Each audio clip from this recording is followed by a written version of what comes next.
కూడా ఇదిగో ఇంత ఎత్తు వరకు నీళ్ళు వచ్చాయి. బయట పక్కన వెనక పక్కన ఉన్నటువంటి గోడలన్నీ కూడా ఇదిగో గోడలు మొత్తం పగిలిపోయాయి. మొత్తం కూడా పెట్టిన జాలి గోడలు అన్నీ కూడా ఇదిగో ఇట్లా పాడైపోయాయి. మొత్తం కూడా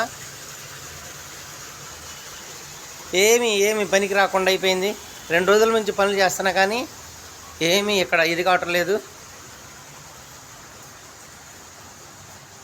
కిషోరు కోటేశ్వరం అనేటువంటి భక్తులు వచ్చేసి స్వచ్ఛందంగా కొంతవరకు చేసి వెళ్ళటం జరిగింది. అట్లాగే మేము కూడా ఇక్కడ కష్టపడి దినాంతరం ఇచ్చేస్తున్నాం. కిషోరు కోటేశ్వరం చాలా కష్టపడి చేశారు. ఇంకో ఇంత మొత్తం ఇంత ఇది అయిపోయింది. ఈ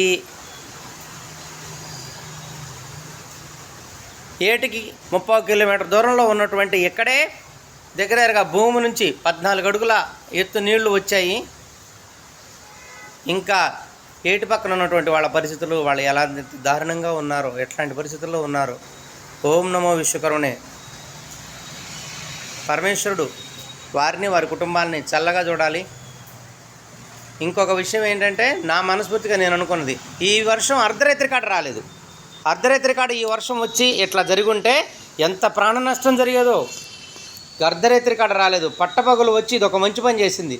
బయటికి వెళ్ళడానికి అవకాశం ఇచ్చింది. కొంతమంది అక్కడక్కడ మామూలుగా ఇదైతే అయ్యి ఉండొచ్చు, కానీ నష్టపోయి ఉండొచ్చు, ప్రాణాలు పోయి ఉండొచ్చు. కానీ పెద్ద ప్రాణ నష్టం జరగకపోవడానికి కారణం ఏంటి అని అంటే, పట్టపగలు మన కళ్ళ ముందు వర్షం పెరగటమే.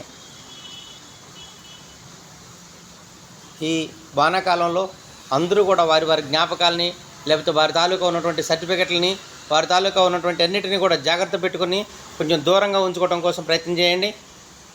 ఏవైతే ఉన్నాయో మనం భద్రతగా ఉండాల్సినటువంటి వాటిని కొంచెం దూరంగా ఎత్తు ప్రదేశాల్లో దాచిపెట్టుకోవడం అనేది మంచి పద్ధతి. అపార్ట్మెంట్లో ఉన్నటువంటి వాళ్ళకి కూడా నిజంగా రక్షణ లేదు. కింద వరకు ఫ్లోర్లు మునిగిపోయినటువంటి పరిస్థితులు కూడా చాలా ఉన్నాయి. ఈ సంవత్సరం ఖమ్మంలో ఇది చాలా పెద్ద ప్రమాదం నుంచి ఎక్కువ ప్రాణ నష్టం జరగకుండా చేసినటువంటి ఆ పరమేశ్వరుడికి వేల నమస్కారాలు.